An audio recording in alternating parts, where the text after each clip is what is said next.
Turn one soul ring. All right. Hey. Hey. Hey. Hey, everybody. How's it going? Welcome to another episode of the show. It's Turn One Soul Ring. The podcast. I'm Kevin. And I'm Eric. And today on the show, we're doing a deck tech. And what is the commander of that deck, Eric?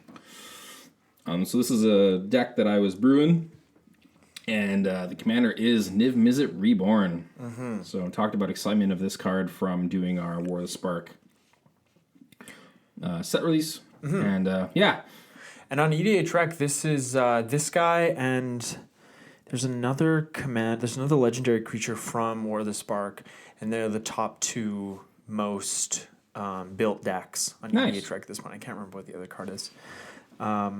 I'm sure I could just look it up right this minute.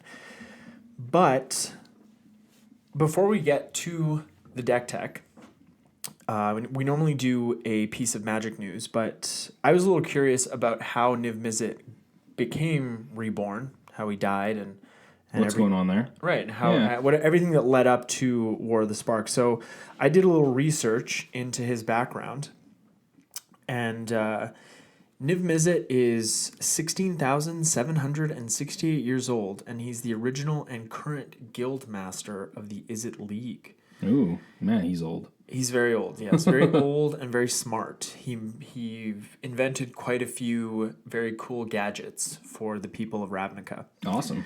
He became more reclusive over time and was not seen publicly for over 2,500 years until the threat of the Nephilims showed up on Ravnica. And you remember the Nephilims, right?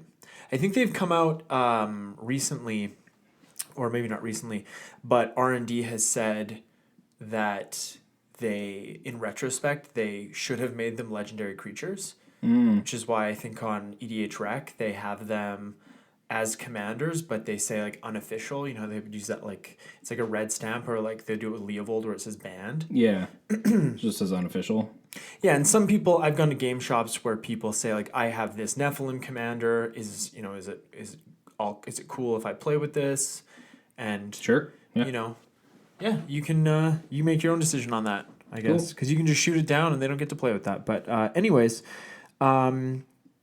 So he killed a couple of Nephilims, and then he was grievously injured by one of them, and then he fled from Ravnica before the threat could be completely dealt with, claiming he was bored of the fight.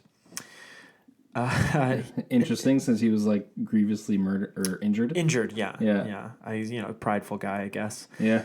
So Niv knew about other planes and planeswalkers and had figured out that the threat of Nicol Bolas was coming to Ravnica. Before the War of the Spark, Nicol Bolas slew Niv-Mizzet. The battle between the two was brief, leaving only Niv's charred bones behind, which are going to become important in this story. All right. Niv had been preparing for this, though. Together with Ugin, Niv had preserved his ghost in a device of his own design. Man, this is so awesome. It's super cool, yeah. Because Ugin is also a spirit dragon. Yeah. He's a ghost. Yeah. It's the ghosts teaming up. I love it. With the help of the assembled representatives from each guild, Nissa Ravain led them in a ritual to resurrect Niv-Mizzet as the new living guild pact.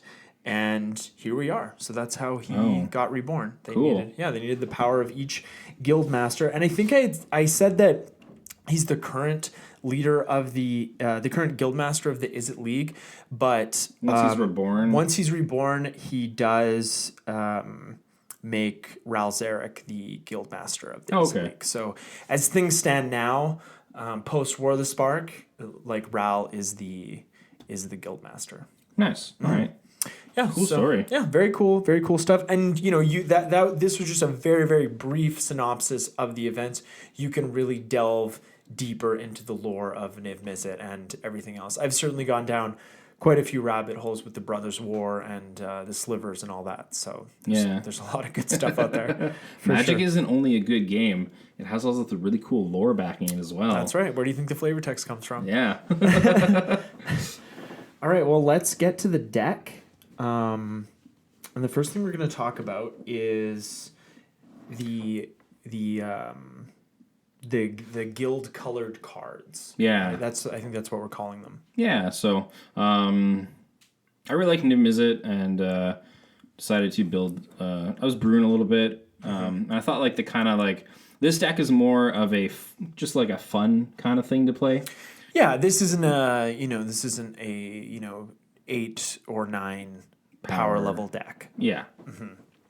So first of all, he does grab, obviously with the ability from Niv, he can grab up to 10 cards of different guild colors.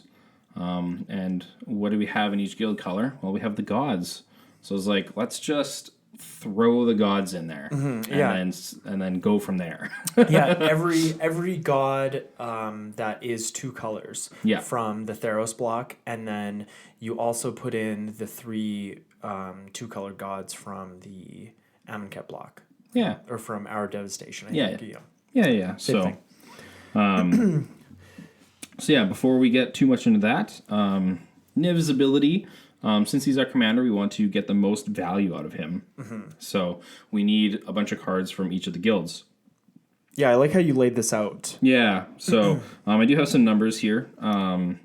Just through building a deck, I tried to make them mostly balanced. Azorius stood out a little bit, though. It's a good color combo. Good color. Yeah. So for Azorius, we do have 6 different cards that we can pull. And then we have 5 guilds that have 4 cards each, and that will be the Gruul, Izzet, Selesnya, Rakdos, and Simic.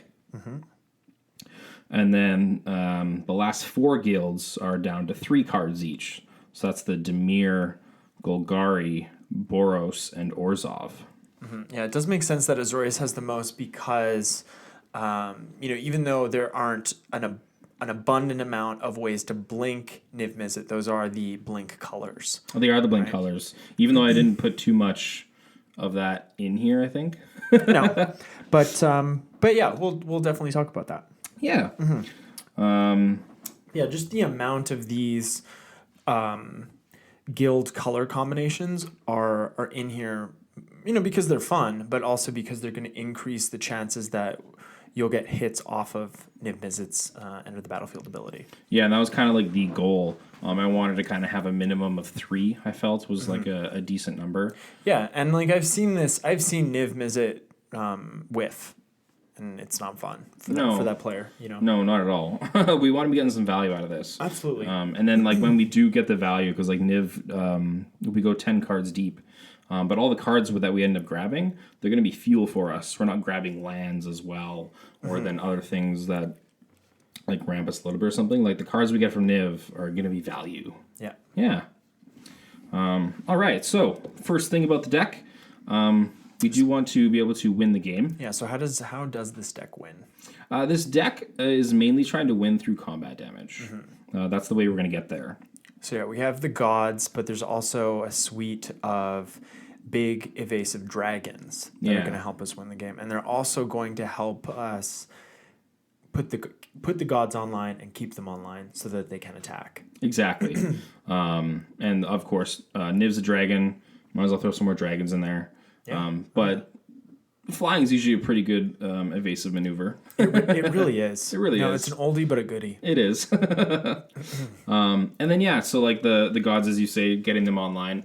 The gods are really unique because they won't get hit by board wipes. Not only are they indestructible, but they're difficult to remove. They're difficult to remove. Yeah. Because even if if they're not creatures, you specifically need to have a exile enchantment effect to get rid of them, which there aren't that many of those out or there. A sacrifice sacrifice all colored permanent, all is dust them away. All is dust. Ugin's minus X ability. Yeah, so very much corner cases. Yeah. All right, so getting into the gods here. Basically how I think how the main 10 gods from Theros work. They're all going to be 2 colors, and then they need to have 7.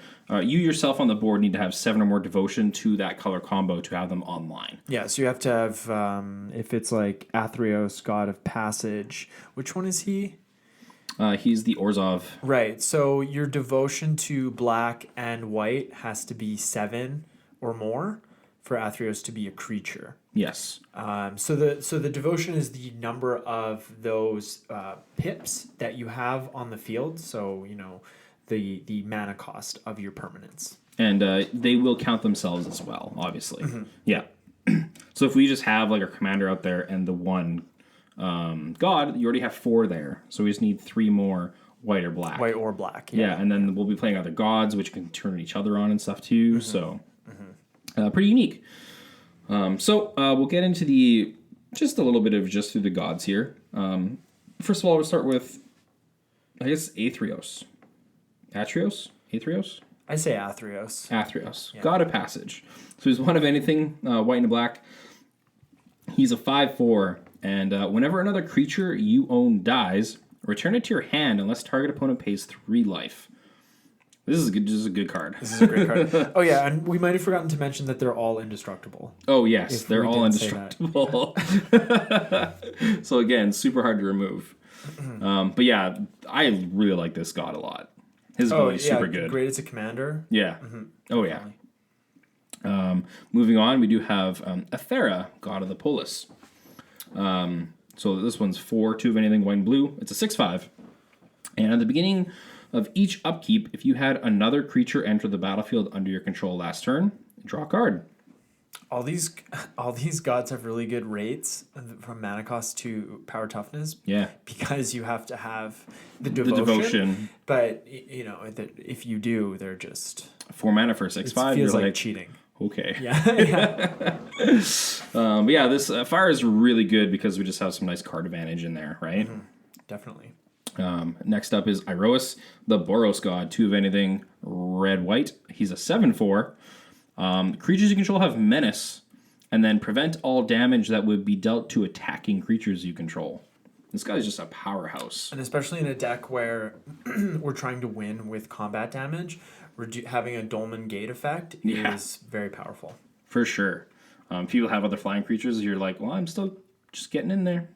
Yeah. Yeah. You can block and trade, or you can just take the damage. It's up to you. Oh, yeah. Next up, we have the Selesnya Karametra, god of harvests. 3 of anything, green and white for a 6/7. Whenever you cast a creature spell, you may search your library for a forest or plains card, put it on the battlefield tapped, then shuffle your library. The gods don't count as creature spells, right? They do. They do. They do. Okay. I thought they did, yeah. Yeah, because like in the text, it's a legendary enchantment creature, so when it's on the stack, it counts as a creature. But then when we're on the battlefield, if you don't have the devotion, it doesn't count as a creature. I see. Yeah. Okay. So even casting other gods, you can like tutor out more lands from the deck. So yeah, just a nice little form of more mana ramp. Yeah. Next up, Keranos, god of storms, is the Izzet. 3 of anything, blue-red, 6/5. Is it? Yeah. Leave.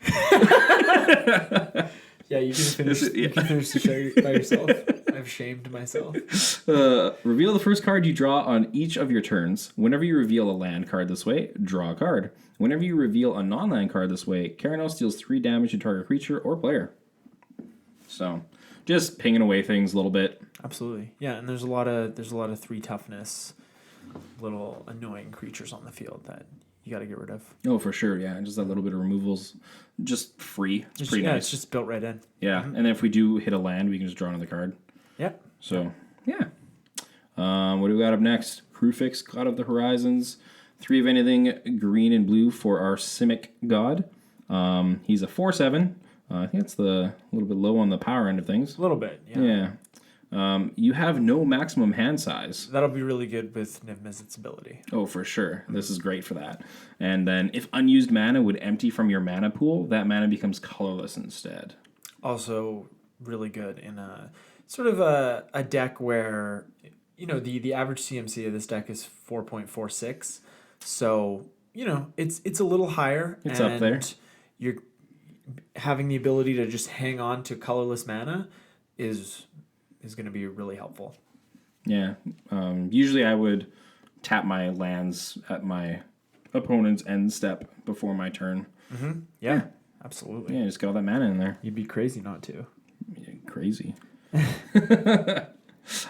Next up, we got the Rakdos God, 2 of anything, black and red, 7/5. At the beginning of each opponent's upkeep, Mogus deals 2 damage to that player unless he or she sacks a creature. I feel like this was really good and limited. Probably. Yeah. Yeah.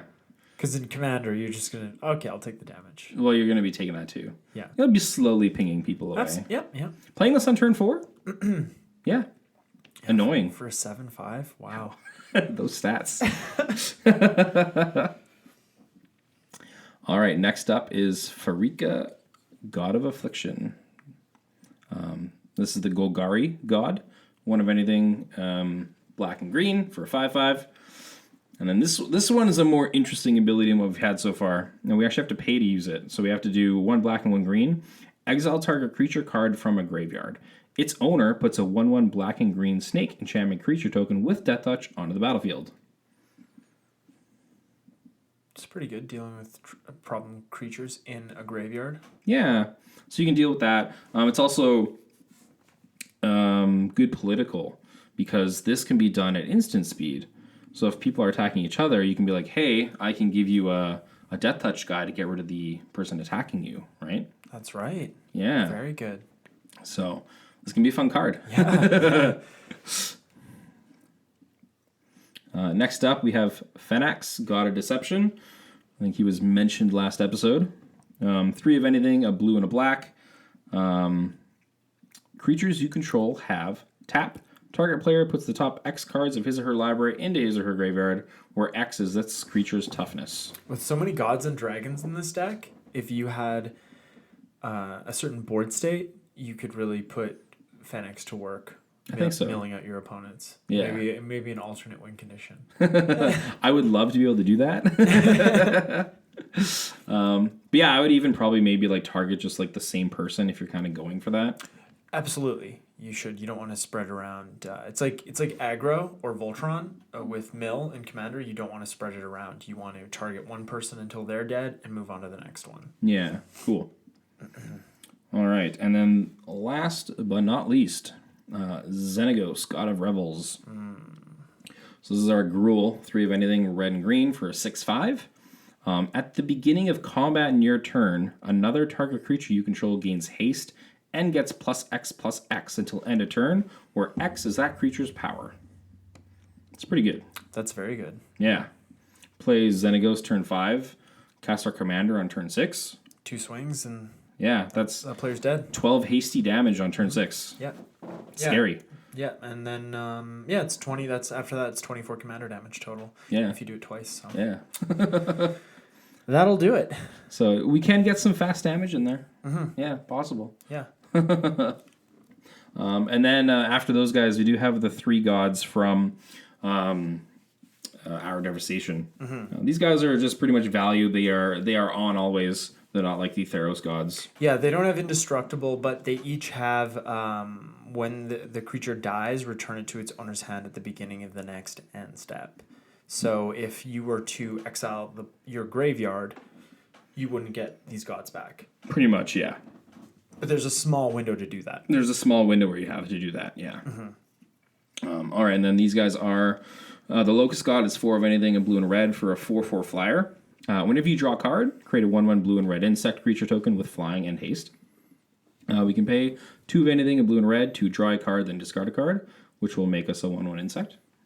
And then when the Locust God... Yeah. We just said that. But yeah, this is pretty nice. And we have the Locust God out, and then if we also have, like, say, Ephara out and also Keranos, we just have like a lot of card advantage going through there, drawing cards, and then we're getting insects off the Locust God. Yeah, another just like great value. These gods together are pretty powerful. They're quite powerful. Yeah.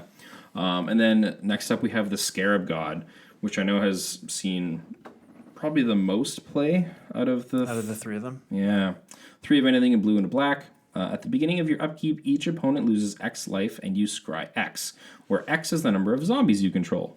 And then you can pay 2, a blue and a black, exile a target creature card from a graveyard, create a token that's a copy of it, except it's a 4/4 black zombie. Yeah, I've been killed by the triggered ability. Oh, At no, the beginning really? of your upkeep. Oh yeah, if you have enough zombies like over Yeah. multiple turns. That's right. Yeah, no, yeah, they'll get you. They'll get you. Yeah. Also, just like getting a copy of anything out there, but it's a 4/4. Yeah, that's really good. It's- No wonder he saw the most play. He was really annoying in standard. Oh yeah. Yeah, I didn't like playing. Yeah, well that's why he had almost a $50 price tag. Also that, yes. Yeah. And the last of them, the Scorpion God. 3 of anything, black and red. Whenever a creature with a -1/-1 counter on it dies, draw a card. And then we play 1 of anything in black and red to put a -1/-1 counter on another target creature. So, it's okay. It's okay. Yeah. You know, it'll draw you cards if used properly. Yeah. Also, like, if you see something about to die, you can, like, put a counter on it to get the card draw out of it. Definitely. So, a little bit of extra value that way. All right, so now talking about these Theros gods, we do have to get them online somehow. They do... Like altogether they would be online, but how often are you going to have all of them on the field at once? Correct. Yeah. And so we need something else supplemental in there, and that's where our dragons come into play. Yeah, and quite a few of them are 2-color dragons, so you can get them off Niv-Mizzet. Yes. Again, the point, we have more stuff to hit off of Niv-Mizzet. That's what this whole thing is about. I think so. It's just about Niv-Mizzet for me. Just about the Niv. All right, so this is probably one of my more favorite ones starting it off. Atarka World Render. 5 of anything, a red and a green. It has flying and trample. Frample's so good. And whenever a dragon you control attacks, it gains double strike until end of turn. That's all the dragons. All of them. Yeah, so if you Xenagos up Niv-Mizzet and you got an Atarka on the field, that's lethal commander damage. Lethal. Yeah. One shot in people. We can do some fun stuff. Definitely. All right. Yeah. Next up is Bladewing the Risen. Downshifted to uncommon. Yeah, he was a rare. So he's 3 of anything, 2 black, and 2 red. So this creature is really good at turning on any of our gods that are black or red, because this counts as 2 of each of those. And so he's a flyer. When Bladewing the Risen enters the battlefield, you may return target dragon permanent card from your graveyard to the battlefield. Oh, that's so good. We do have a decent amount of dragons in here, so we can just bring one of them back while casting this guy. Probably turn on some gods at the same time. Oh, yeah. Yeah, and then he also has another ability. You can play Arachdos, so black and red. Dragon creatures get +1/+1 at end of turn. Yeah, so it's everyone's. Everyone's. So be careful with that one. If your opponents have the dragons, be a little careful. It's only 1/1 though, so it's maybe not a huge deal. But you can keep activating that, so... Yeah, you can. That's like colon again. Yeah. Always pay attention to that colon, guys. It's very good. Yeah, mana sink into there, deal some damage. All right. Now we have Dragon Lord Atarka. 5 of anything, a red and a green, for an 8/8 flying trample. This guy's just a beast. That's a good rate. Yeah. So when the Dragon Lord Atarka enters the battlefield, it deals 5 damage divided as you choose among any number of target creatures and or planeswalkers your opponents control.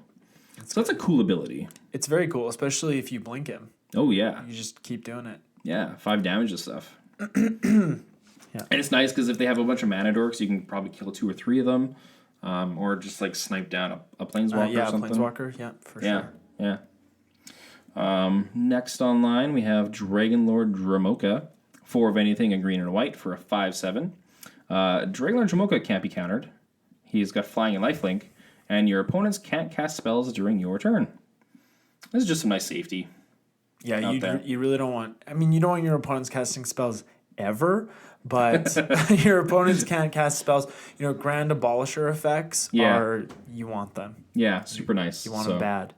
And unlike Grand Abolisher, Dragon Lord Dramoka can't be countered. Yes. So that is going to stick. But again, unsubstantiate. Never still get there. Never forget about unsubstantiate. Yeah. But he can still be removed and stuff like that. But like when you're casting this dragon, you can have some safe turns. Gain some life. Yeah. Yeah, he's awesome. And then next up, we have Dragonlord Slumgar. 4 of anything, a blue and a black.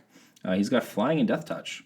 And then when he enters the battlefield, gain control of target creature or planeswalker for as long as you control Dragonlord Slumgar. That's cool. That is really cool. I don't think I've ever seen this card. We're going deep. But I mean, like, the biggest hope is somebody's about to ultimate their planeswalker, and then you play Slumgar and you ultimate instead. You just take it. And you're like, thanks. Thank you for all your hard work. Yeah. This is like a nice little creature. And him having death touch in the air is always good, so. Absolutely. Yeah. All right, and then next up we have another Dromoka. Dromoka the Eternal, 3 of anything, a green and a white. He's a 5/5, and whenever a dragon you control attacks, bolster 2. So, bolstering is choose a creature with the least toughness among creatures you control, and put 2 +1/+1 counters on it. Can you have 2 Dromokas on the battlefield at the same time? If they're different names, yes. Okay, I thought there was like a Dromoka legendary rule. Legendary creatures are just the exact same name. Okay. This is probably like one of the weaker abilities we have on cards in the deck. But going unchecked, beefing up our dragons. For sure. Not definitely. Bad. Yeah. We have another Niv-Mizzet in the deck. The brand new... This is I love this new Niv-Mizzet Perrin. Very cool card. Yeah. So he is very mana intensive, and again, I haven't played this deck yet. I hope this can still work out in most cases, but you got 3 blue and 3 red for a 6-drop. And he's a 5/5. Can't be countered. Whenever you draw a card, Niv-Mizzet Perrin deals 1 damage to any target. And whenever a player casts an instant or sorcery spell, you draw a card. So you can definitely get some value off this. Yeah. Mm-hmm. Yeah, this was seeing some standard play. It was, yeah. So, because people will cast instant sorcery here, it's an extra card here or there, right? Mm-hmm. And if you have enough mana, you can just keep it going. Yeah. Mm-hmm. And then after that, we're sneaking in with not a dragon, not quite a dragon, but an angel. Yeah. So we have Gisela, Blade of Gold Knight.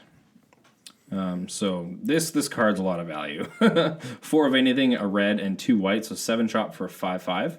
It's flying and first strike.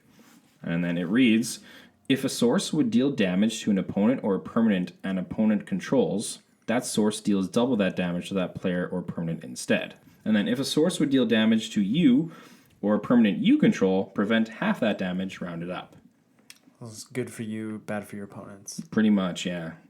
Anything to your opponents is double, and everything to you is just halved. So Gisela also combos with Xenagos and Niv-Mizzet if you want to get in for lethal commander damage. There we go. Yeah. Lots of fun stuff here. Yeah, a lot of damage. I like it. A lot of damage. Mm-hmm. We do have to get there. Yeah, the game's got to end, right? Hopefully. And then we have a few other things in here. Yeah, these cards just help the gods get online and stay online. They're just kind of a mana intensive or color intensive. Yeah, that's pretty much why I threw them in the deck. They're still decent. Mm-hmm, they are. Yeah, but they definitely help turn on the gods very well. So we have Chromanticore. Where's that rascal? And where'd he go? Oh, it's over here. So Chromanticore is Wooburg, so 1 of each color. And it also has Bestow. And so for an extra 2 of anything, you can bestow this guy. And so if you cast this card for its bestow cost, it's an aura spell with enchant creature. It becomes a creature again if it's not attached to a creature. And then so it gets all the abilities. And so it itself has flying, first strike, vigilance, trample, and lifelink. And if you enchant it to a creature, the enchanted creature gets +4/+4, and flying, first strike, vigilance, trample, lifelink. Lots of keywords. Absolutely, yeah. So if it's not enchanted, or if the enchanted creature dies, Chromanticore just becomes a 4/4 with flying, first strike, vigilance, trample, and lifelink. Yeah. Yeah, Bestow is really cool. It's a really cool ability. Mm-hmm. And it's like totem armor, but better. Yeah, pretty much. And then if we have like Niv out there, and then you get to put the Chromanticore on it, that's some pretty sweet value. Oh yeah. Yeah. And then we have Maelstrom Angel. Another Wooburg. Another Wooburg, one of anything. It's a 5/5 flyer. And whenever Maelstrom Archangel deals combat damage to a player, you may cast a non-land card from your hand without paying its mana cost. Free spell. Yeah, and with all the high rolly spells in this deck, that's going to be really powerful. Oh yeah, so getting this angel out there early can be pretty beneficial. Yeah, and with the fixing in this deck, I don't think it's going to be that difficult to do. Hopefully, shouldn't be. Yeah, I goldfish some hands and looking decent. looking pretty good. Yeah, Right. in real life, I would never get hands that good. Right, but on here, it's like, hey, buy these cards. And then next up, we have the Maelstrom Nexus. So again, one of each color. It's an enchantment, and the first spell you cast each turn has Cascade. Yeah, so this is just going to help us get more cards on the battlefield with more mana pips to keep our gods online. Put our gods online, keep them online. Yes. More value, more stuff. Gods online. Let's do it. And that's the thing with restrictive mana costs, like a 5-colored card. The cost of the card, if you just did the CMC, it doesn't really line up with how powerful the card often is, and that's because it's restrictive. But even with a 5-color card, with all the access to all the fixing cards that we have, I feel like it's still very, very cheap for the effect that we're getting a lot of the time, because it's really not that difficult to fix the 5 colors by turn 4 or 5. Yeah. And then we're just like getting 2 spells for every spell we cast. That's pretty good. It's amazing. So, and we have one last creature to talk about. Just a straggler. Yeah, a little blink lady. Little blink lady. We have the Miss Meadow Witch. So it's 1 and then a split mana of white or blue. Hybrid, yeah. Hybrid, thank you. It's a 1/1, but we can pay 2, a white and a blue, so 4 mana. Exile target creature. Return that card to the battlefield under its owner's control at the beginning of the next end step. So you can hit Niv with that. Yeah. Trigger his ability, and you still have to discard, right? If you had a hand size that exceeded 7. Correct. Yes, because that's at the beginning of the end step. Beginning of the end step. Yeah. But yeah, still just great. Like you can do this to opponents' creatures. You can do this in response to a removal spell. Miss Meadow Witch is very versatile. Very, very. That's why I like this card a lot. Yeah. And you can grab with Niv because of the hybrid mana. Exactly. Nice little benefit there too. Yeah, I run this in my Brago deck as a replacement for Brago if he becomes too expensive through commander tax. Sure, yeah. Yeah, I love this card. Yeah. All right, let's move on to the removal package in this deck. Always good to have some removal. Got to. It's it's kind of crazy because I feel like in our meta, it seems like we run. I think it's a reasonable amount of removal, but when I think most of us run like 5 to 7 board wipes, and then maybe 5 to 7 target removal spells. Probably a little bit fewer target removal spells. Yeah. But a lot of board wipes. And, then you go out into the wild and, people have like 1 board wipe in their deck, and I think it's ludicrous. but you're wheeling and dealing, and I'll play like 3 or 4 board wipes over the course of a game, and then I'm getting salt thrown my way, and it's just like, this is what we do, right? Like you're getting out of hand. Yeah. What do you want me to do? You're gonna win, and I want to win. So it's always interesting to see how little removal people play out in the wild. That's been my experience anyway. That's really interesting too, because I don't play much Commander outside of our play groups. Right. So right. it's interesting to hear this stuff. Yeah, and it's just it's like a kid in a candy store, because if you have one of those games where you're just going off the rails with your board state, nobody's playing removal, and you're like, oh, I can do whatever I want. Oh, cool. And I'll just hold up that counterspell in case. Yeah. So yeah, it's always really interesting. It's been a really interesting experience for me to play with our personal play group versus playing out in the wild because, like I said, there just seems to be not the same level of removal, and I feel like that's made us. But I think it's made us more conservative players. And Sure. I think that's a good thing, right? Because I feel like we don't overextend. We're like, because what if it's like, oh, turn 4, it's time for board wipes. Yeah, those are online now. And even throwing like 5 board wipes in your deck or whatever, it's not that you're wanting to cast 5 in a game. No, it's because you want to draw one. You need to draw one during your gameplay, right? So just having one of a certain card in your deck, that's not enough. No, it doesn't mean you're going to draw it. Yeah, no, you want to have redundancy when it comes to everything, including removal. Yeah, for sure. But anyways, getting to it, we are still trying to keep with the 2 colors so that we can always just grab stuff with Niv-Mizzet. So first off, we do have Anguish Unmaking. I think this card's just great. One of anything, white, black. Exile target non-land permanent and you lose 3 F. Yeah, the only thing that would make this better is if it didn't say non-land. Yeah. Otherwise, because the 3 life couldn't care less. Yeah. But any problem permanent, get it out of there. Yeah, instant speed. Yeah, this card is fantastic. Someone's playing artifacts, they have that Darksteel Forge. You can get that. Micus and Gladys. You can get that. Get out of there. Next up, we have the new card, Casualties of War. Yeah. Yeah. So 2 of anything, 2 black, 2 green, sorcery. Choose 1 or more, destroy target artifact, target creature, target enchantment, target land, target planeswalker. Yeah, and if you just want to pay 6 and blow up an enchantment, you can. You don't have to fulfill. All the power to you. Yeah. So, but ideally, you want to do all 5 targets. Yes. For 6 mana. That should be what you should for. That's so fantastic. Good value. That's so good. Riding on that wave, we also have Decimate. 2 of anything, a red and a green. Destroy target artifact, target creature, target enchantment, and target land. And I think the next time they print this, they're going to change the way it's written out because this was a few months ago, but they changed it so that you don't have to fulfill each one. It used to be that you did. So if you wanted to cast this, but there wasn't an enchantment to target, you could not legally cast the card. But they've changed it since then. So it's a good change too. Yeah. Probably word it kind of more like the Casualties of War. Right. And lay it out like, bullet points. Yeah.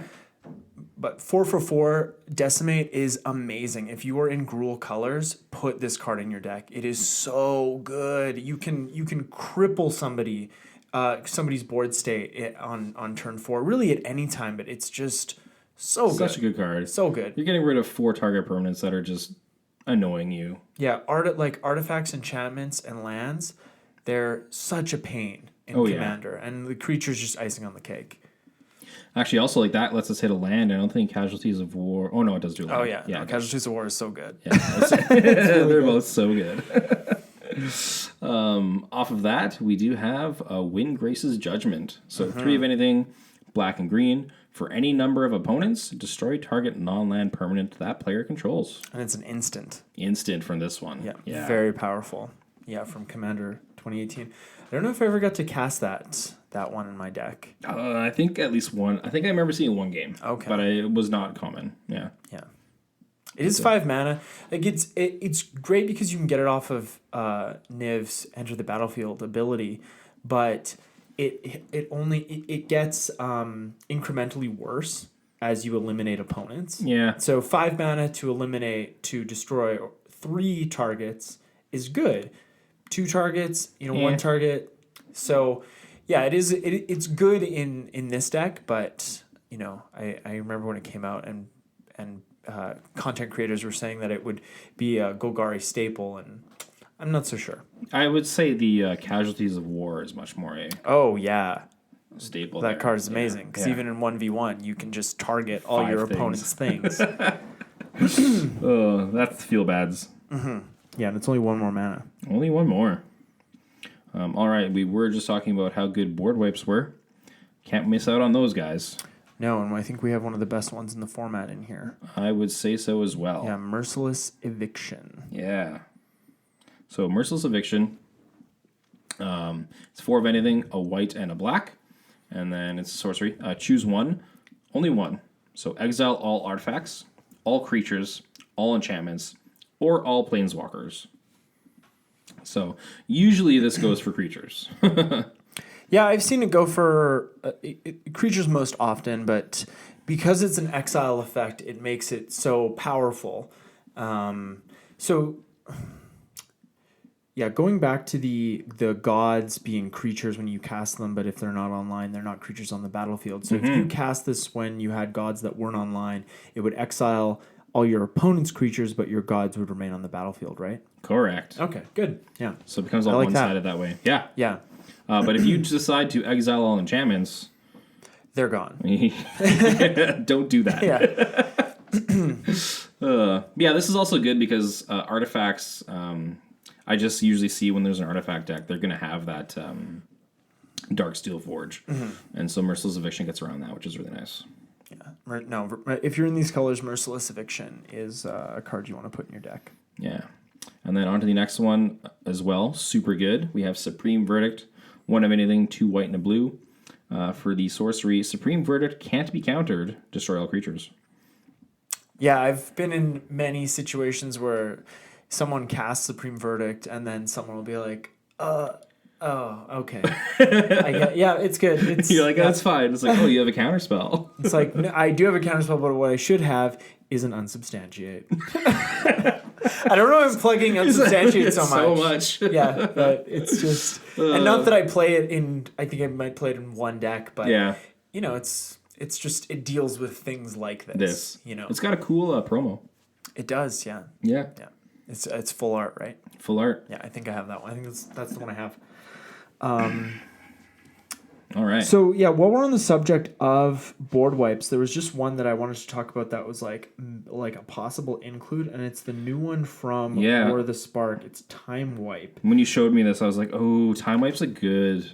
Yeah, because it is Azorius colors. It's 2 white and a blue for a sorcery. Return a creature you control to its owner's hand, then destroy all creatures. So you could return Niv-Mizzet to your hand and then destroy all creatures, and maybe you lose some dragons, whatever, and Miss Meadow Witch, but all of your gods are totally fine, and then you can just play Niv-Mizzet again, maybe on the same turn, and just get a bunch more cards in your hand, and then you can just play those, and you're still good. Yeah, and just rebuild. So yeah, I think this would be a really awesome include in the deck.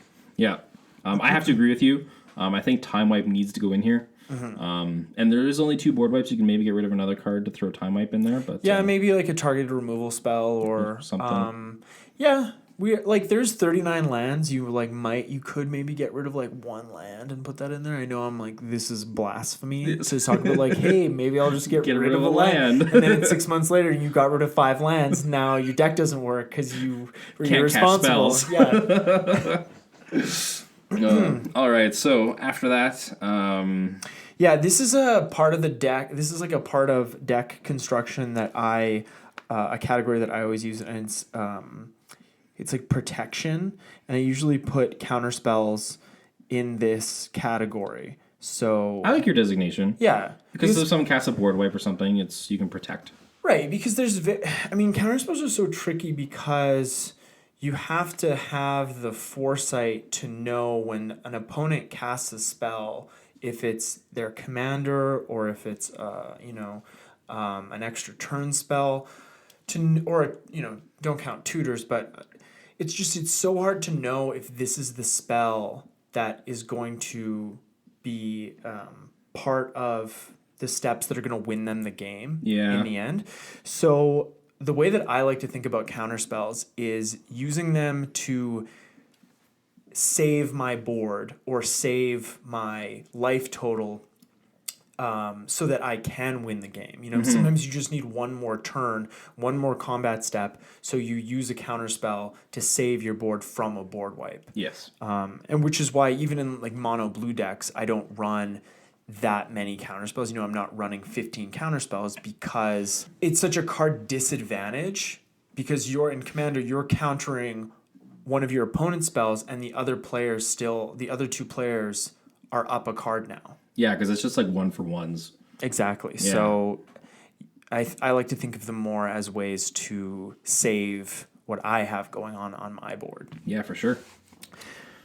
And we were talking about pet cards here. I did throw Counterflux in here because we can grab it with Niv. That's right. Yeah. Yeah. So just to reiterate, Counterflux, 2 blue and red. It can't be countered. And then counter target spell you don't control, and you can overload to counter all spells you don't control. Super good counter spell. Yeah, very good. Counter spells that can't be countered? Sure. On that note of can't be countered, we also have Dovin's Veto, another new card. 1 white, 1 blue. This spell can't be countered. Counter target non-creature spell. So, again, this is just a good protection spell. Like, Yep. someone may have that Crater Hoof to win them the game, and you only have the Dovin's Veto, and it's like, well, lost out on this one. That's too bad. Yeah. Stuff happens. After that one, I think this is where all the Azorius colors are actually coming from. Because we have Render Silent. Oh, yeah, Render Silent. Yeah. So this is 1 white and 2 blue. Counter target spell. Its controller can't cast spells this turn. So I hope they have a lot of activated abilities. Yeah.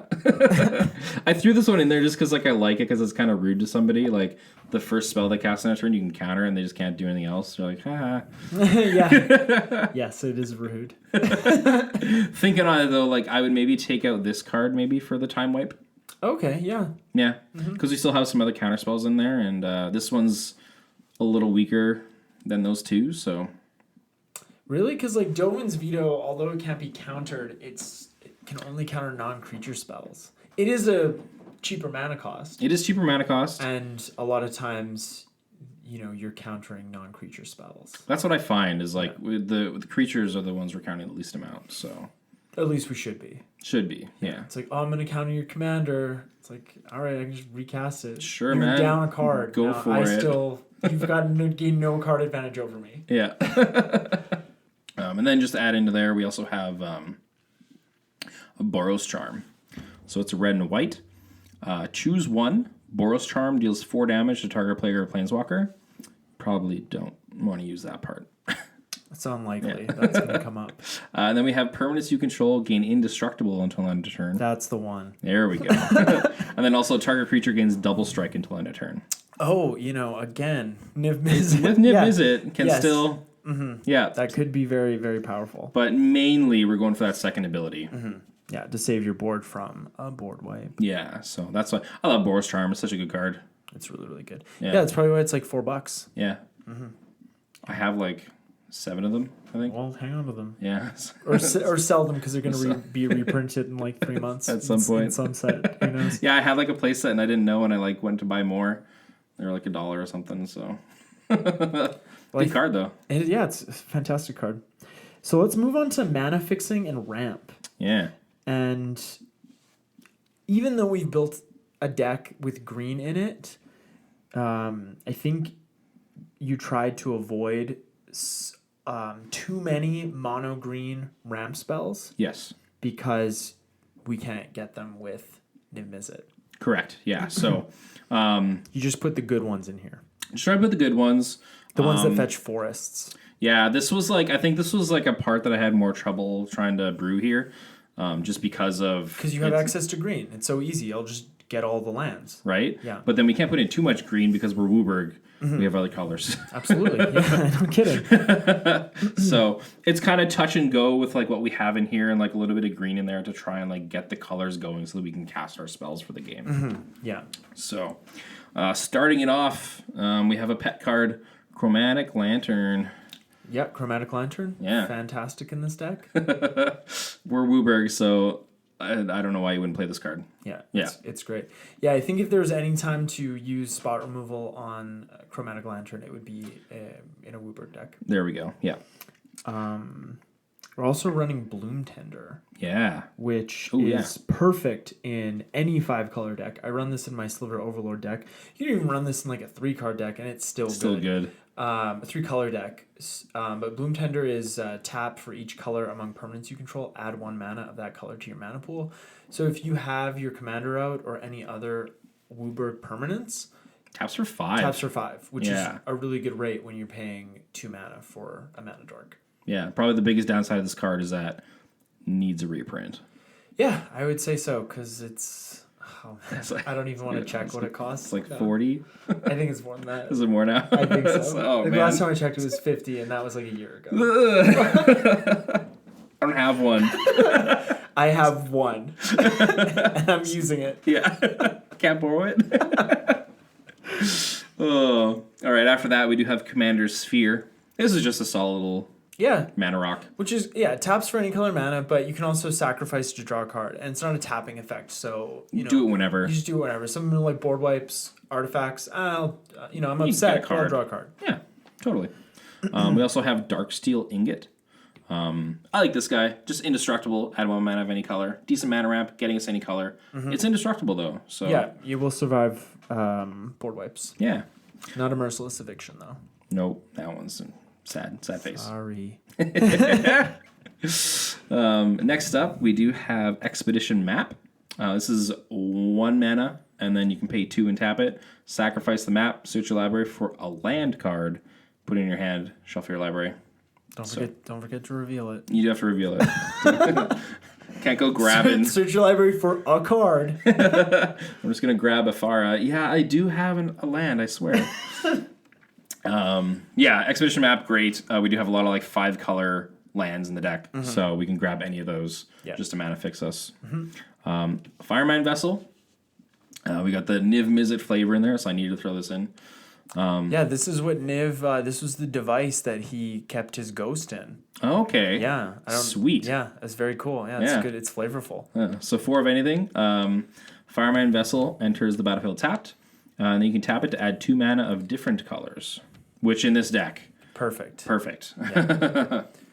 And like we said, like this deck is it's a 4 or a 5 out of 10. So, cards like this or Expedition Map, cards that are a little slower, that's what we want the deck to be. We don't want it to be super OP, Niv-Mizzet Super Friends. Exactly. We want to have fun. Want to have some fun. Yeah, we have enough experiences with each other playing where we just have no fun at all. So we just wanted to have a good time with this one. After that, we have Hunting Wilds, which I didn't know this card existed. I run this in my Overlord deck, but I only know it existed because once you do like those gatherer searches where it's like search library for forest. That's what I did. All right, so Hunting Wilds is 3 of anything and a green. Yeah, that's kicker, but you never gonna use that. Never gonna use the kicker, but the kicker is the same cost as the card. Yeah. So you can search your library for up to 2 forest cards, put them on the battlefield tapped, then shuffle your library. So it's kind of like explosive vegetation, but instead of basics, we get anything. Mm-hmm. So, forest cards, so you can get forest duels. Cards. Sorry, so you can get duels and stuff, not anything. Sorry. Yeah, I'll get my ancient tunes. Broken. If this spell is kicked, untap all forests, put on the battlefield this way. They become 3/3 green creatures with haste that are still lands. Wow. So yeah, 8 mana for 6 power. Sounds good. Oh man. Yeah, probably won't be doing that unless it's like end game. You need that last point damage in. It's never come up. After that, we have the Prismatic Geoscope. Yeah, this is a cool card. It's interesting, right? Yeah. And I think there's a Judge promo of this. Oh, cool. That's relatively inexpensive. Oh, gotta get myself one of those. Mm-hmm. So, the Geoscope enters the battlefield tapped. It is 5 mana. And it has Domain, so tap it, add X mana in any combination of colors, where X is the number of basic land types among lands you control. So if you have duels, they still have the basic land types on them, and Domain will recognize those. Count those, yeah. So, because we only have basic forests in this deck, you can't just tap for green. We do have... that would be bad. That'd be bad. But yeah, so we can use any of those land types if they're just set on a card. Like Watery Grave is swamp and island, for example. So, yeah. After that, we have a Sky Shroud claim. 3 of anything and a green. Search your library for up to 2 forest cards. Put them on the battlefield, then shuffle your library. So in this deck, it's just really a better Hunting Wilds because they don't enter tapped. Mm-hmm. So yeah, and like Ranger's Path is a Hunting Wilds without kicker. Oh, okay. It's 3 and a green. Search your library for 2 forest cards. They enter the battlefield tapped. Shuffle your library. Oh, okay. Might have seen that one. This one just has the kicker on it. It's cooler. I don't know. That's cooler. Next up is the Smothering Tithe. This card really helps with fixing. Oh, yeah. So 3 of anything and a white for an enchantment. Whenever an opponent draws a card, that player may pay 2. If the player doesn't, you create a colorless treasure artifact token with tap, sack this artifact, add 1 mana of any color. I find that Smothering Tithe gets removed a lot faster than it used to be. Yeah?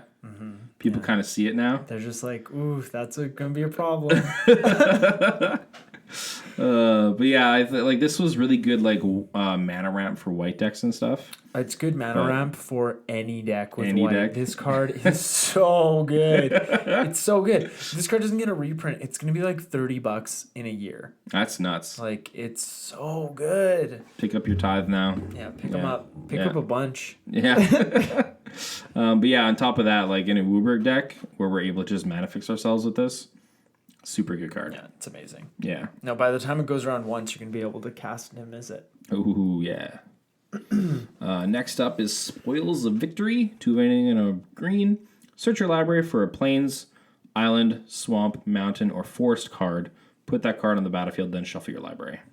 I think I would swap this card out for Farseek, which is the same thing, but it costs 1 and a green, and the only difference besides that is you can't search for a forest. So you can search for a mountain, swamp, island, and plains, but not a forest.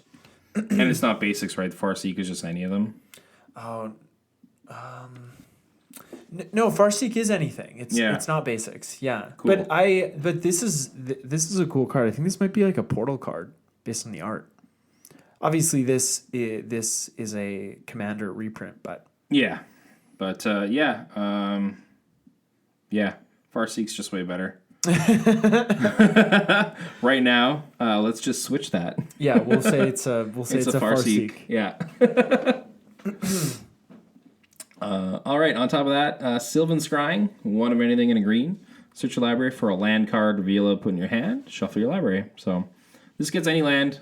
Cards that get us any land are super good. Obviously, we can just go one of our 5 color lands and we're off to the races. And then I think after that, Tome of the Guild Pact is kind of ramp, but it's also card draw. Yeah. So Tome of the Guild Pact is 5 mana for an artifact. Whenever you cast a multicolored spell, draw a card, and you can tap it to add 1 mana of any color to your mana pool. So, and also in this deck, there's a decent amount of newer cards that have come out, and this was another one of those guys. Kind of wanted to test this one out, and I think in the Niv deck should see a lot of good value because all the cards we have are multicolored, right? Yeah. Yeah, you'll definitely draw a fair bit of cards off of this. Yeah, that is the hope, obviously. So, yeah, Trophy Mage is also a ramp card. Trophy Mage is 2 and a blue for human wizard that when it enters the battlefield, you can search your library for a 3 CMC artifact, reveal it, put it into your hand. So you can get, Chromatic Lantern, Commander Sphere, Darksteel Ingot with it. And I really like Trophy Mage, and because I always know that if you have Chromatic Lantern in the deck, I pretty much, if I'm running blue, I throw the Trophy Mage in there because you can just grab that card with it. Yeah. And with you're Niv, instantly fixed. You're instantly fixed. And then with Niv needing a little bit more help, that's kind of why I also have the Commander Sphere and Darksteel Ingot. The choice of them also being a 3 mana helped with the Trophy Mage. Because if we do have the Lantern out already, we want some other things we can also grab with the Trophy Mage. So that's another reason why those picks are actually in there. And then we do have Wood Elves, which again is just tutoring for more forests. Yeah, just gets a forest card and puts it onto the battlefield. Not even tapped. Mirari's Wake is also a ramp card. Yeah. Mirari's Wake is 3, a green and a white for an enchantment. It has an anthem effect. Creatures you control get +1/+1, which isn't, it's powerful in this deck because, running so many creatures, and it just doubles your the mana that your lands produce. So whenever you tap a land for mana, add 1 mana to your mana pool of any type that land produced. And I also thought Zendikar Resurgent was a ramp card.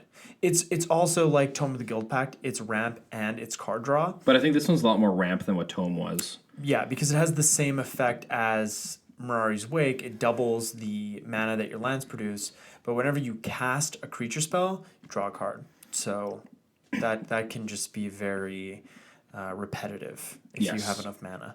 And again, we have a lot of creatures in the deck. And the gods do count as a creature when you cast it. So you do get to still draw from casting those as well. Yeah, I also thought Ramos Dragon Engine was a form of ramp. Because I'd agree with that. Ramos is a 6 mana for a flying legendary artifact creature dragon. Whenever you cast a spell, put a 1/1 counter on Ramos Dragon Engine for each of that spell's colors. So with all the colors you have floating around in this deck, if you cast Niv or any other 5-color spell, he's getting 5 1/1 counters. Right away. And you can remove those 5 1/1 counters and add 2 of each colored mana to your mana pool. And you can only activate this ability once a turn because that was like the saving grace of this card. You just keep doing that. That's just because of course the spells that you cast off of it just add more 1/1 counters, and it's just an infinite loop. Yeah. So, yeah, that's why I thought it was a ramp card. I think it's a ramp card. Ramos is really, really cool, and it's like we have 4 Wooburg cards in the deck. So if we have Ramos out there, cast our commander, or one of the other 3, like we automatically get 10 mana for the 5 mana we've spent. And you can cast 2 or 3 spells. Yes. With that 10 mana. That's super great. Yeah, so I think Ramos is really cool, really neat addition. And he's also flying, so... Yeah, and he's a dragon, so dragon synergy. Yeah, you could even like cast a spell if he's out already, swing in, and then on second main, remove those counters, cast more stuff. Like, yeah. Also, like he doesn't max out at +5, right? No, you can just keep going. Yeah, you can just keep going, so he can get bigger and bigger and bigger. So yeah, and it's only activate this ability only once each turn, so you can do it on other players' turn at instant speed. If you wish, yeah. You really need that counter spell? That's your backup. Absolutely. Yeah.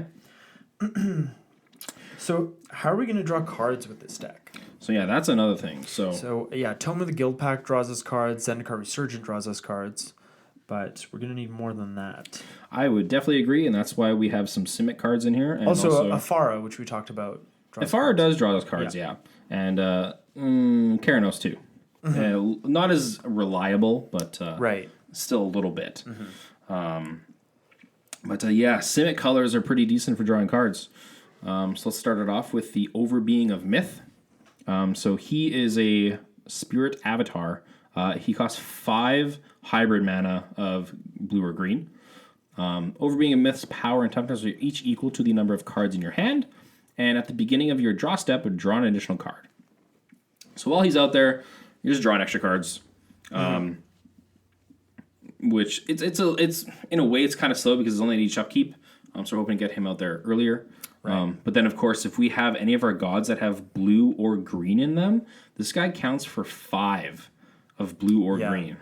Yeah. Which is really where the value is going to come from with this creature, I think. And he's 2 colors. You can get him with Niv. Yeah, exactly. Yeah. There are other cards that do have like the same mana cost as him in the other guilds. Right. Yeah, there's a whole cycle of spirit avatars from like the Morning Tide era. Exactly, but I thought that just having like the other dragons that are always flying and stuff is just going to add a lot more power to the deck. So that's why there's only like one of these guys in there from that cycle, if you're wondering. Yeah, we can do a spirit avatar tribal deck in the future. Could, yeah. You know, it doesn't have to be every deck. The next one is actually one of my more favorites. Been playing this card for a long time in Commander. Prime Speaker Zagana. So 2 of anything, 2 green, 2 blue. It's a Merfolk Wizard 1/1. Prime Speaker Zagana enters the battlefield with X +1/+1 counters on it, where X is the greatest power among other creatures you control. And then, when Zagana enters the battlefield, draw cards equal to its power. So, that's going to take into everything while she's on the battlefield, not just the +1/+1 counters. So she's a 1/1. So the +1/+1 counters are going to add 1 more extra for like what her base power is. Right. But if we have Mari's Wake out there, that's also another 1 to her power, which is another card draw. Yeah. And such, so... Yeah, a little bit of extra there. Quite a few cards. Yeah, and she has a color intensive mana cost, and again, that's going to help with the gods. Yes, again, that too. After that, we have good old Rhystic Study. What can we say about Rhystic Study that hasn't been said? Exactly. Good card. I mean, I would have put this on my pet cards, but come on. That's not interesting. Everyone's playing with it. Yeah. And then after that, we have Sphinx's Revelation. So it's X, 1 white and 2 blue for an instant. You gain X life and draw X cards. Good card draw. You also gain some health out of it too. Yeah. I love this card, actually. It's super solid. Yeah. Really good value. Yeah, and it's an instant, which makes it just perfect. Even with, like, if we have Ramos out there at an end step, even just minusing him, we get 7 life and draw 7 cards because he pays for the mana cost there. Super good. Oh, yeah. Yeah. So after that, we're running some tutors in the deck. Yeah, there's a couple of tutors in here. Yeah. Just because it can be good to, like, get out a certain card that you want for a certain situation or something like that. So we do have Bring to Light. Now, Bring to Light is best in Wooburg deck. Yeah. So it's 3 of anything, a green and a blue, and has Converge. Search your library for a creature, instant, or sorcery card with a converter mana cost less than or equal to the number of colors of mana spent to cast Bring to Light.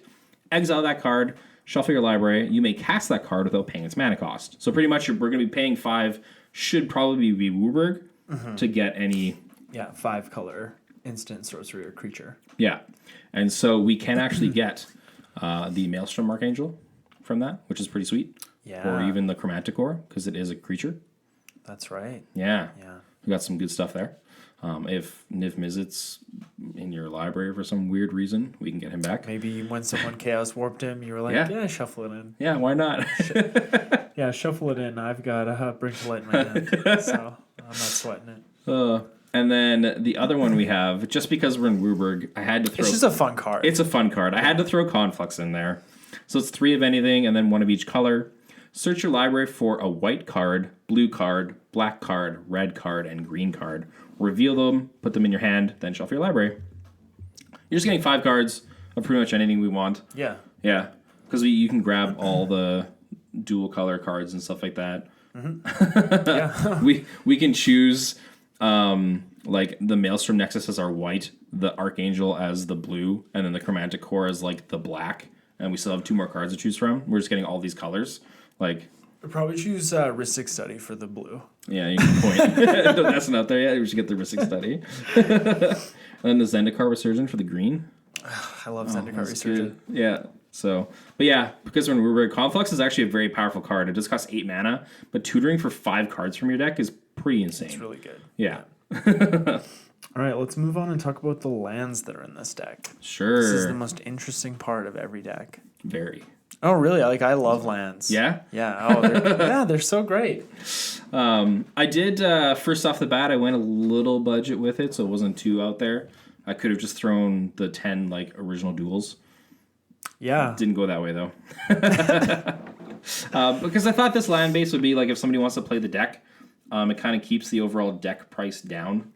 Yes, because lands, they really do make the deck more expensive. And a 5-color deck, like, let me tell you, it can get up. Like, and, it's something that you can increase over time. Yeah. You don't have to build a super expensive land base all at once.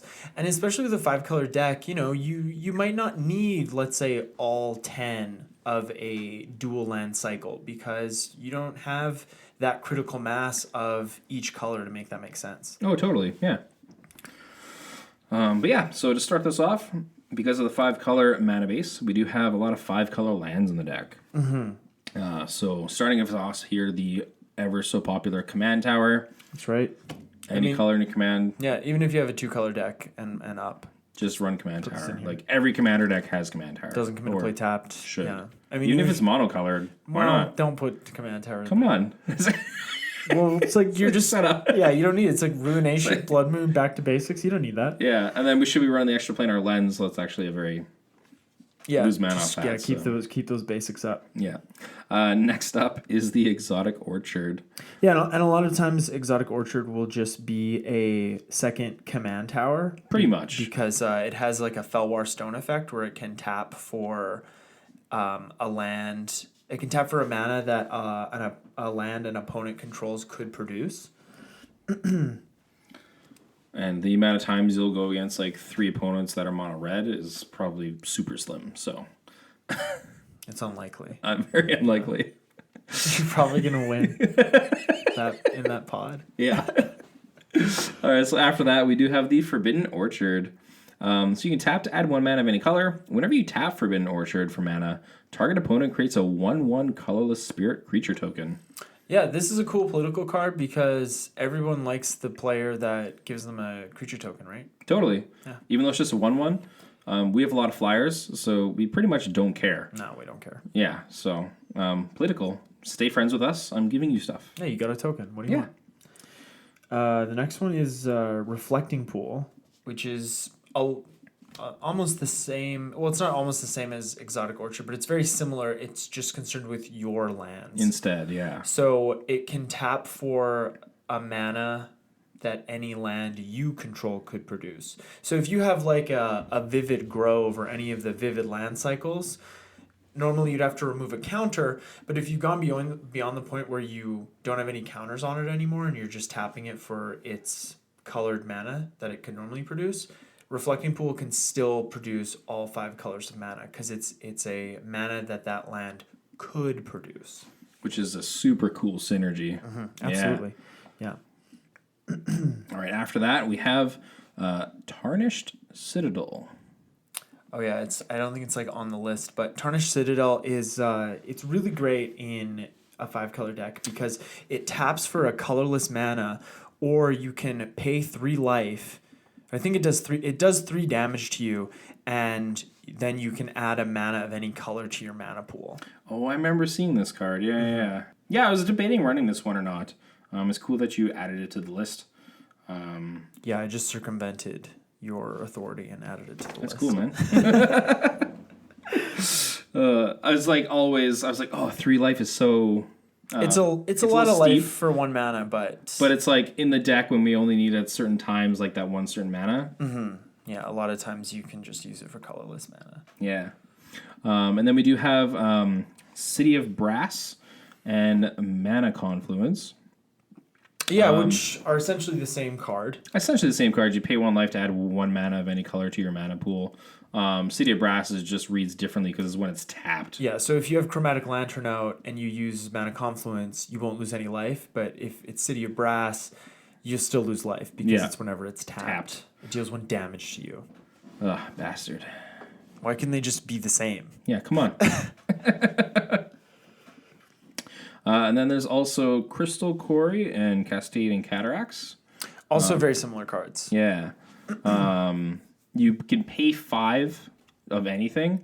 You tap it and you add 5 mana in any combination of colors that you want. Yeah, that's Cascading Cataracts. And Cascading Cataracts is indestructible. Which is a nice little upside. Yeah, both lands tap for a colorless mana if you don't want to activate their second ability. As well, so that's always decent to have. Again, those utility lands that give us the ability to still tap for colorless is really nice because then we can still use it when we don't need to use its ability. So for sure. Yeah, and Crystal Quarry is same cost, you pay 5, but you add Wooburg to your mana pool. So Cascading Cataracts is arguably better because you can add 5 blue to your mana pool. Yeah, if you need. Mm-hmm. Yeah, but we are in a Wooburg deck and a lot of our stuff is anyway split, so... Absolutely. Yeah, they're both good cards. Next up is Pillar of the Perunes.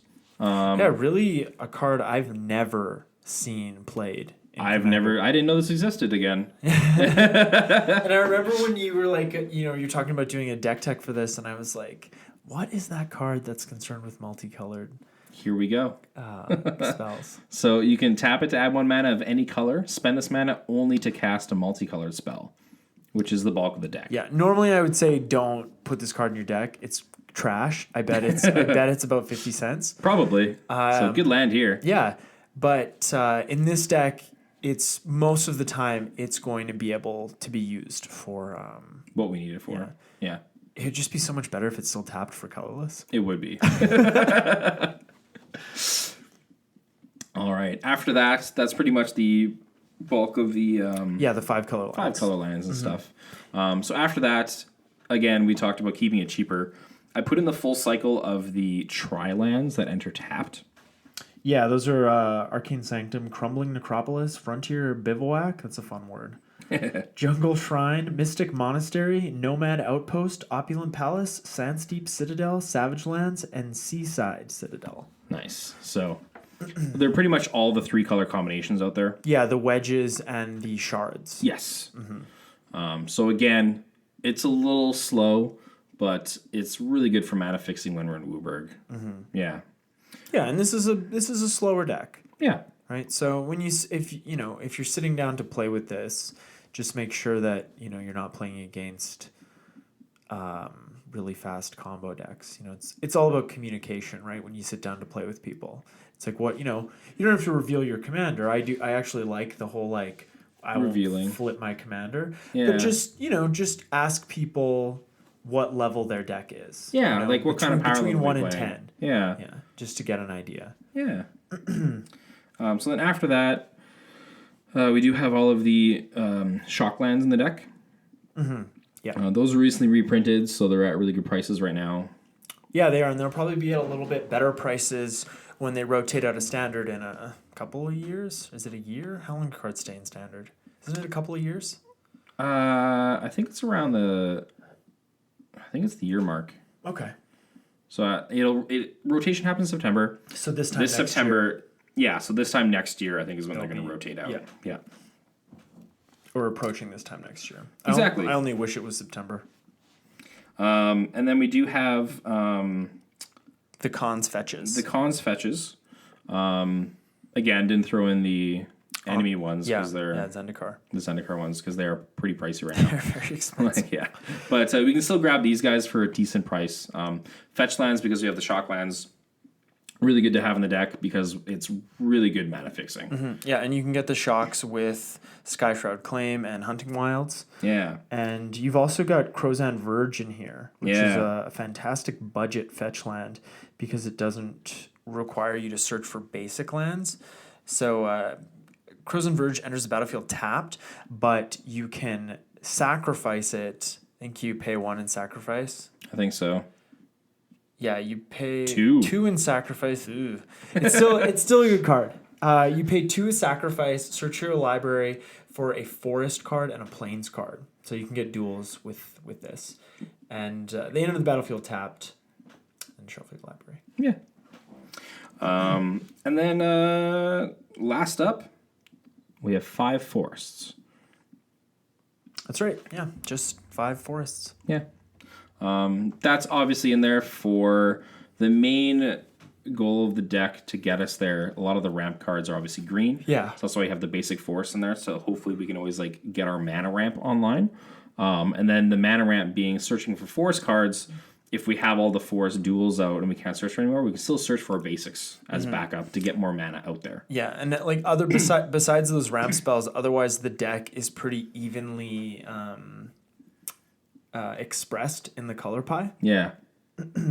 As we've been talking, one thing maybe do 4 forests and 1 plains because Crozan Verge searches for plains, and then we also have Karametra, which can search for plains as well. Yeah, That could be could be something, but other than that, yeah. All right, well, let's that's the deck, but let's move on and talk about some cards that we thought might be good in the deck, but over further review, maybe not so much. So one of the cards I thought would be good in the deck was Dragon Arch. Dragon Arch is a 5-mana artifact, and it's 2 tap, put a multicolored creature card from your hand into play. So as often as you probably have a handful of multicolored creatures in play, I think a card like this is just a little bit too slow, and you can whiff with it off of Niv-Mizzet.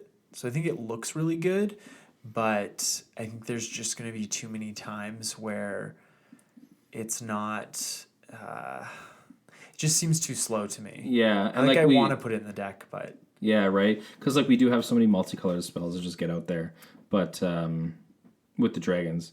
But then again, it's an artifact. We want to try and keep the cards that we whiff on with Niv to a minimum. So I would agree with you there. It is pretty good, but might not quite fit in as well. Yeah. Next up, I love Eldrazi Displacer, and we obviously want to blink Niv for repeated value. We're in Wooburg, though, and Eldrazi Displacer needs colorless mana. Having to deal with Wooburg and then colorless on top of that is even more stressing the mana base.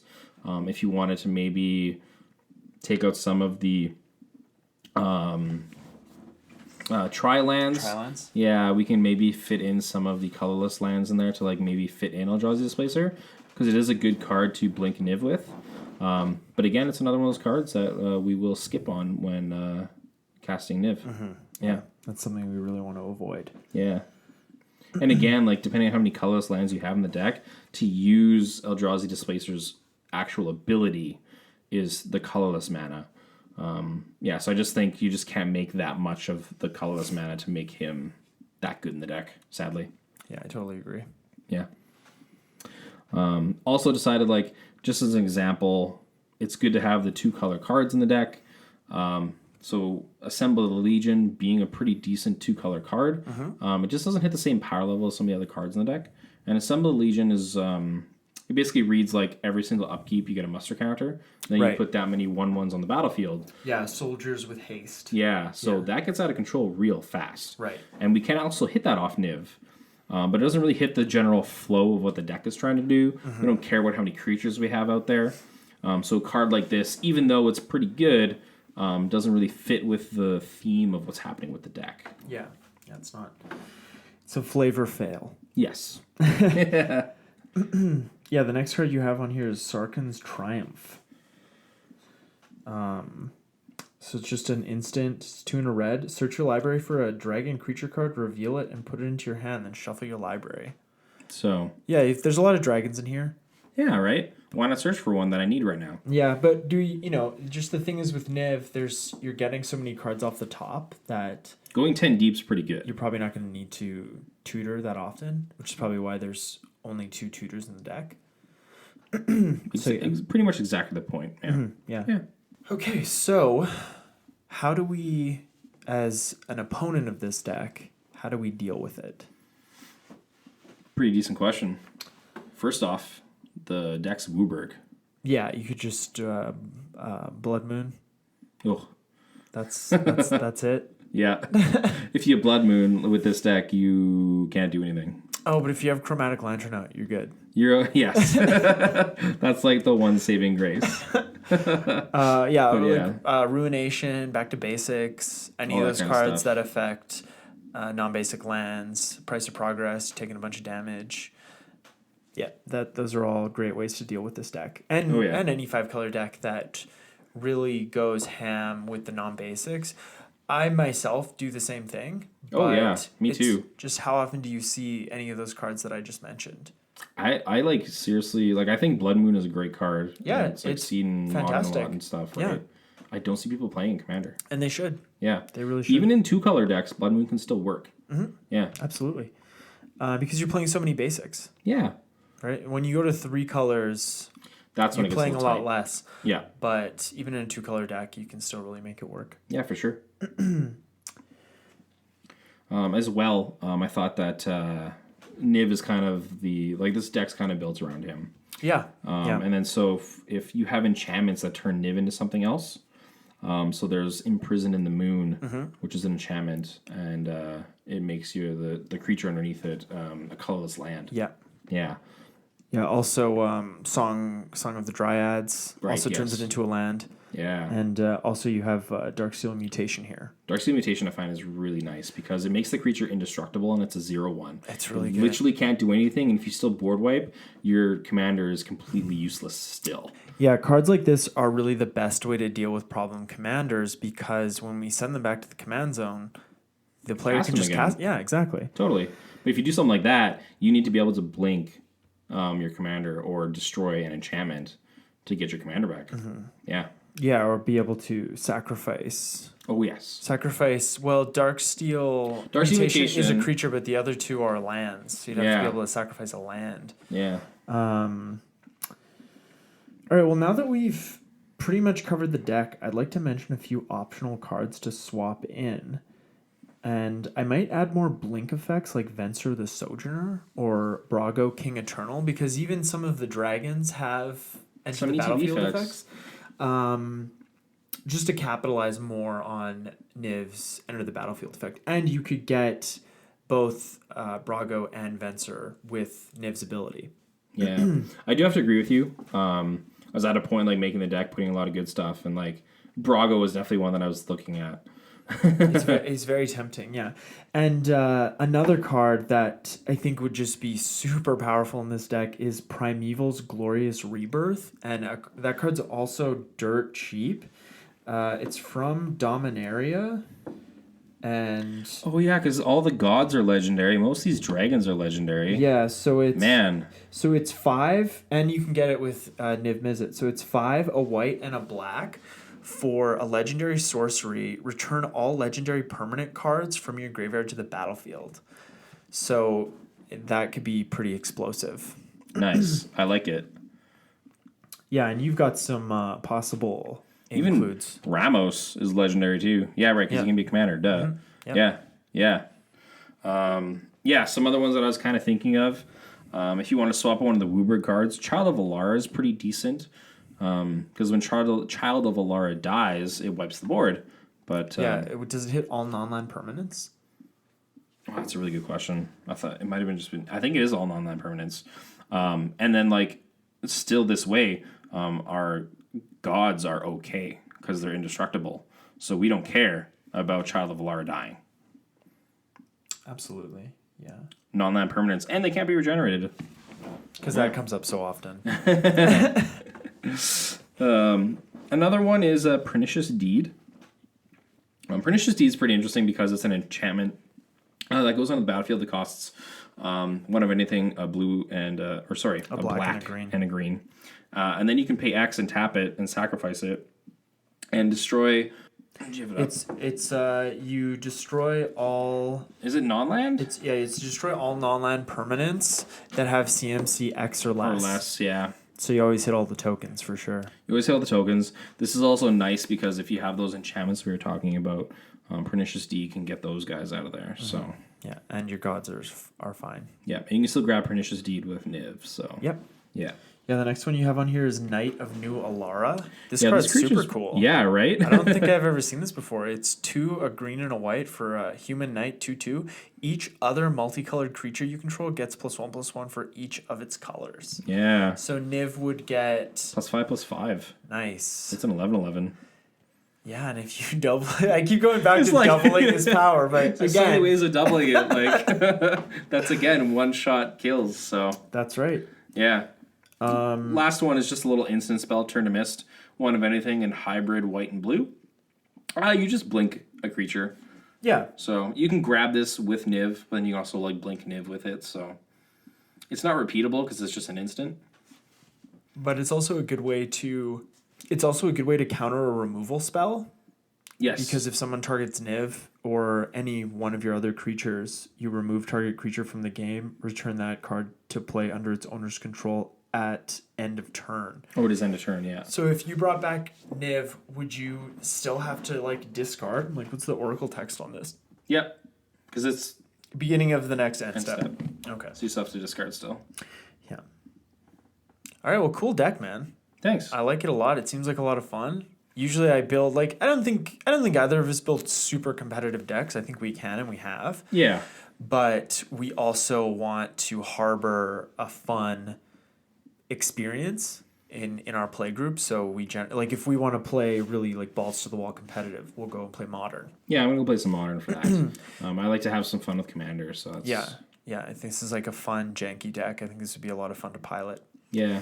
Yeah, as building it too, I was building it, and as I was building it more, I'm like, I think I want to build this deck now. And I love that it gets around so many board wipes because they're so rampant in our meta. Yeah, and I've never played a deck with all the gods before, and I just think it's kind of they're good cards. They're amazing cards. Give me all of them. Mm-hmm. Yeah. Yeah, it's just too bad that it doesn't make sense to run the monocolored ones. Yeah, right. All right, guys. Well, that's that is Eric's deck tech for Niv-Mizzet Reborn. Go ahead and let us know if there are any cards that we didn't talk about in this episode. But with that, we're going to wrap up the show. Also, you can find the deck. Oh, yeah, list. you can find the deck. Yeah. Yeah. There's a website called dexstats.net. And we could probably like link this deck. Yeah, we'll link it in the description. Cool. Yeah. And then just link right there and you can check out the deck. Yeah. Also, you can check out my account on there, Strider28. And those are all the decks that I kind of have going. So that is part of the list there on Deckstats. Nice, right on. Yeah. Yeah, I should get on Deckstats. I don't think I've ever posted any of my decks online.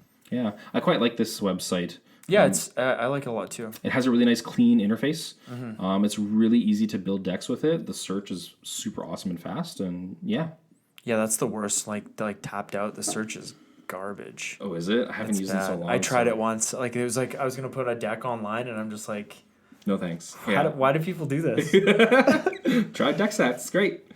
I'm gonna give it a try. Yeah, plug for Deckstats. So if you guys like if Deckstats, if you're listening to this, we're here. Yeah. Next week on the show, we're going to be talking about our top 10 salt-inducing cards in the Commander format. So we all have cards that get played and we just groan, and we're going to talk about ours. Fun times. Yeah, if you'd like to get in touch with us and ask us any questions, you can find us at Turn One Soul Ring, the podcast at gmail.com, on Instagram at Turn One Soul Ring _the podcast, and you can follow me on Instagram at Command Beacon. We're currently doing our July giveaway of 3 2020 Core 2020 packs. That's happening on our Instagram page, and you can enter that giveaway by finding the Instagram post for our Core Set 2020 set review. Follow the instructions on that post, and you'll be entered for a chance to win those packs. We'll be announcing the winner of that giveaway on August 1st, at which point we'll be starting our September giveaway. You can find us on Apple Podcast, Google Play, and SoundCloud, and you can also find us on YouTube. Just if you're searching on YouTube, type in Turn One Soul Ring, all one word, and you'll be able to find us. And we'll talk to you guys and girls next week. Thanks, and have yourselves a great night. Go get 'em, Tigers. Turn One Soul Ring. Rawr.